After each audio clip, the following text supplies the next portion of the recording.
दोस्तों स्वागत है एक बार फिर से आपके अपने यूट्यूब चैनल में।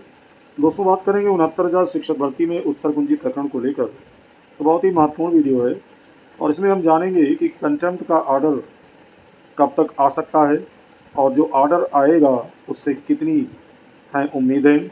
साथ ही साथ हम जानेंगे कि नियुक्ति यदि होती है तो किस कटऑफ पर, और भी बहुत सारे प्रश्नों के उत्तर जो आपके दिमाग में चल रहे हैं।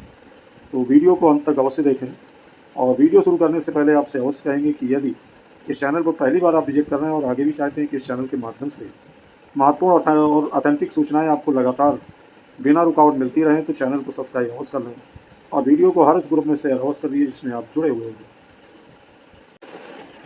तो दोस्तों जैसा कि मैंने इस चैनल के माध्यम से लगातार आपको सूचना दी है और आपको बताया कि 18 अप्रैल को लखनऊ हाईकोर्ट में लीडिंग याचिका 2975 की सुनवाई लगी थी और जिसमें कनेक्ट याचिका 4695/2023 है और इसके पेटिशनर हैं विवेक कुमार सिंह।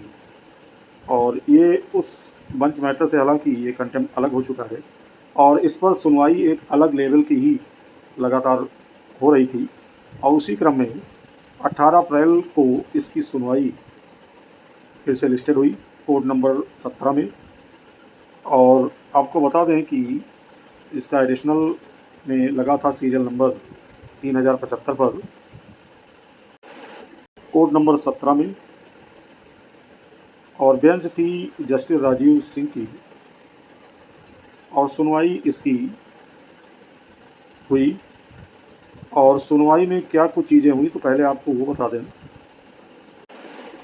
जैसा कि दोस्तों ये मैटर बेंच मैटर था 2975/2022 और इसमें सुनवाई लिस्टेड थी करीब, इसमें देखा जाए तो 20 कंटेम्प्ट की सुनवाई लिस्टेड थी, लेकिन विशेष रूप से कोई भी अधिवक्ता अन्य कंटेम्प्ट की तरफ से देखने को नहीं मिला।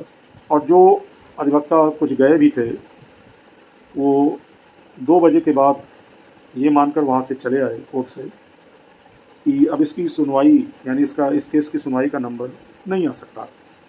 लेकिन 4695 की अगर हम बात करें जिसमें पेटिशनर हैं विवेक कुमार सिंह और इनकी तरफ से सीनियर मोस्ट सर्विस मामले के अधिवक्ता IM पांडे जी ये मौजूद थे और ये सत्य था कि सुनवाई असंभव लग रही थी, लेकिन पेटिशनर की तरफ से एक भागीरथ प्रयास लगातार जारी था और उसी का नतीजा था कि कोर्ट के उठने के समय कोर्ट को ये मामला सुनना पड़ा।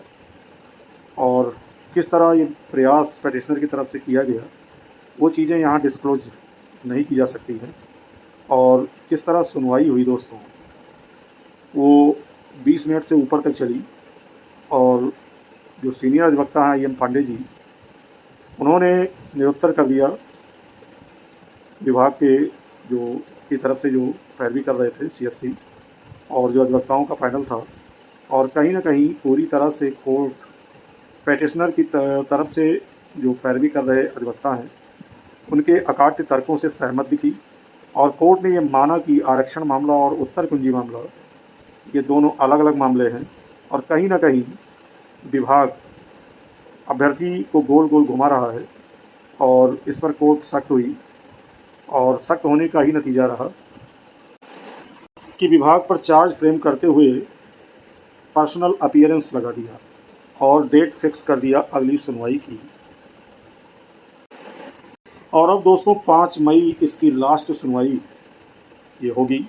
और जिस तरह सुनवाई ये हुई 18 अप्रैल को, तो पहले से कोई भी प्रेडिक्शन करना उचित नहीं होगा, लेकिन इतना ज़रूर कहना चाहूँगा यहाँ पर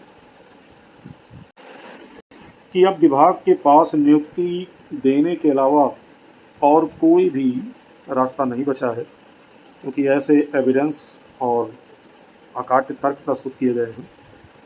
और हो सकता है कि अगली जो सुनवाई 5 मई को डेट फिक्स हुई है उससे पहले ही पेटिशनर की नियुक्ति के लिए विभाग ने प्रयास की बात करें अगर तो नियुक्ति पत्र जारी कर दे।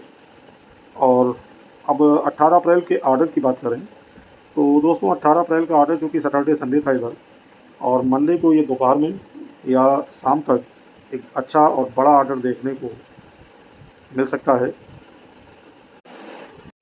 जो सभी अभ्यर्थियों की नियुक्ति का मार्ग खोल सकता है। और सारांश में यही कहना चाहूँगा दोस्तों कि इस पैरवी को देखने के बाद, जैसा कि सूत्रों द्वारा जानकारी मिली है, तो निश्चित रूप से कहना चाहूँगा कि कोई भी चीज़ पाने का अगर जुनून हो तो कहीं न कहीं निश्चित रूप से सारी चीज़ें संभव हो जाती हैं।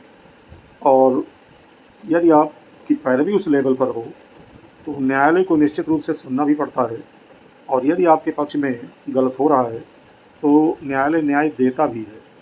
बस प्रयास ईमानदारी से होना चाहिए, तो निश्चित रूप से सफलता अवश्य मिलती है।